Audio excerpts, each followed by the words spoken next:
Everyone, আজ আমি তোমাদের সাথে গরমেই একটা স্পেশাল রেসিপি শেয়ার করব। খুব সহজে তোমরা বানিয়ে নিতে পারবে। তোমরা দেখতেই পাচ্ছ আমি বুটের ডালগুলো কিন্তু সকালবেলায় আমি জল দিয়ে রেখেছিলাম। তারপর বুটের ডালগুলো ভালো করে ক্লিন করে প্রেসার কুকারে নিলাম। নেওয়ার পর কয়েকটা কাঁচা লঙ্কাও নিয়েছি, তো সাথে নুনটাও নিলাম।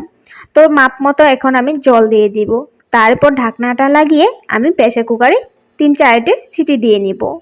তো আজ আমি তোমাদের সাথে শেয়ার করছি হলো পনির দিয়ে বুটের ডালের রেসিপি। ইউনিক রেসিপি, তার মাঝে গরমের জন্য কিন্তু অনেক ভালো হয়। এমন একটা রেসিপি হলে আর কিছুই লাগবে না ভাতের সাথে খেতে লাঞ্চ টাইমে। তো এই রেসিপিটা কিন্তু তোমরা রুটি পুরি সব কিছুর সাথেই খেতে পারো, বাট আমি লাঞ্চের জন্যই বানাচ্ছি। তো দেখতেই পারছো বুটের ডালটা সিদ্ধ হয়ে যাওয়ার পর আমি ভালো করে ঘটনা দিয়ে দিয়েছি, কাঁচা লঙ্কাগুলো সুন্দর মিশে গেছে। আর আমি জল দিব বলে আমি গরম জল বসিয়ে দিয়েছি কড়াইটাতে, দেখতেই পেরেছো। গরম জলটা দিয়ে দিব এখানে ডালগুলোতে।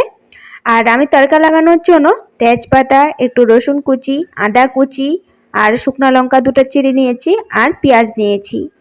তো ডালটা আমি জল দিয়ে আর একটু হলুদ দিয়ে বসিয়ে দিয়েছি উতলানোর জন্য। তো অল্প টাইম উতলাতে হবে, কারণ আমি এখানে হলুদ দিয়েছি। হলুদের কাঁচা ফ্লেভারটা যাওয়ার জন্য উতলাতে হবে। তো ডালটা এদিকে হোক আর ওদিকে আমি পনিরটা রেডি করে নিব। তো পনিরটা আমাদের ঘরের পনির, আমার বাবা তো ঘরে পনির করে। তো আমাদের পনির কিন্তু অনেক টেস্টি, তো সবাই নিয়ে যায় আমাদের এখান থেকে। মার্কেটে যেরকম পনির তোমরা পাও ওইরকম পনির কিন্তু নয়, ওটা পন্সের মতো হয়, কিন্তু আমাদের পনিরটা একদম সফট, খেতে অনেক ভালো। সবাই বলে, আমাদের ঘরের বলে যে আমি বলছি তেমন না। তোমরা যদি সামনে থাকো কেউ নিয়ে দেখো, অনেক ভালো কিন্তু খেতে। তো যাই হোক, পনিরগুলো আমি টুকরো করে নিয়েছি। তো এখন আমি পনিরগুলো ফ্রাই করব। তো সর্ষের তেলে করছি, তেলটা গরম হয়ে যাওয়ার পর তারপর পনিরগুলো দেব। আর আমি কালারটা একটু সুন্দর আসার জন্য নুন হলুদ দিব। তোমরা চাইলে ওটা স্কিপ করতে পারো, তোমরা অনলি পনিরগুলোও ভাজা করে নিতে পারো। তো দেখো, তোমরা স্কিপ করো না কেউ।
ডালটা তড়কা লাগানো হয়ে গেছে আমার, দেখতেই পারছো। তো আমি এখন ভাজা পনিরগুলো দিয়ে দিচ্ছি। তো তোমরা চাইলে এখানে কাঁচা পনিরও অ্যাড করতে পারো। তো আমি কেন ভাজা করে দিয়েছি, কারণ হলো কাঁচা পনির অ্যাড করলে মানে পনির ফ্লেভারটা বেশি হয়ে যায়, দুধ দুধ লাগে খেতে। তার জন্য আমাদের ঘরের মানুষ পছন্দ করবে না এটা খাওয়া। তার জন্য আমি একটু ফ্রাই করে নিয়েছি, একটু স্পেশালভাবে ফ্রাই করে তারপর পনিরটা দিলাম। এরকমভাবেও দিতে পারো। আর তোমরা কাঁচা পনিরও, যারা পনির খেতে অনেক পছন্দ করে তাদের কাঁচা পনির দিয়ে বানালেও খেতে ভালো লাগবে। তো যাই হোক, আমি একটু সামান্য পরিমাণে চিনি দিয়ে দিয়েছি। চিনি দিলে খেতেও ভালো লাগে, একটু মিষ্টি মিষ্টি লাগবে আর একটু কালারটাও সুন্দর আসে। তো দেখো ডালটা আমার কিন্তু হয়ে গেছে। তো আমি ভালো করে নাড়িয়ে চাড়িয়ে অল্প টাইম রাখছি ডালটা পনিরের সাথে মেশানোর জন্য।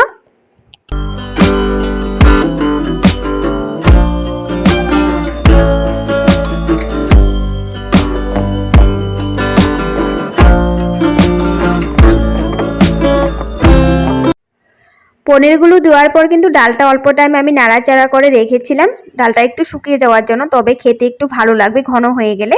তো দেখো আমি দুভাগ করে নামিয়ে নিয়েছি, কারণ অনেক গরম, দুভাগ করে না নামালে খারাপ হয়ে যাবে তাড়াতাড়ি। তো এক ভাগ এখনই খাওয়া হবে, এক ভাগ পরে খাওয়া হবে। তো যাই হোক, আমি উপর থেকে যেটা এখন খাওয়া হবে ওটাতে আমি ধনা পাতা ছিটিয়ে দিয়েছি।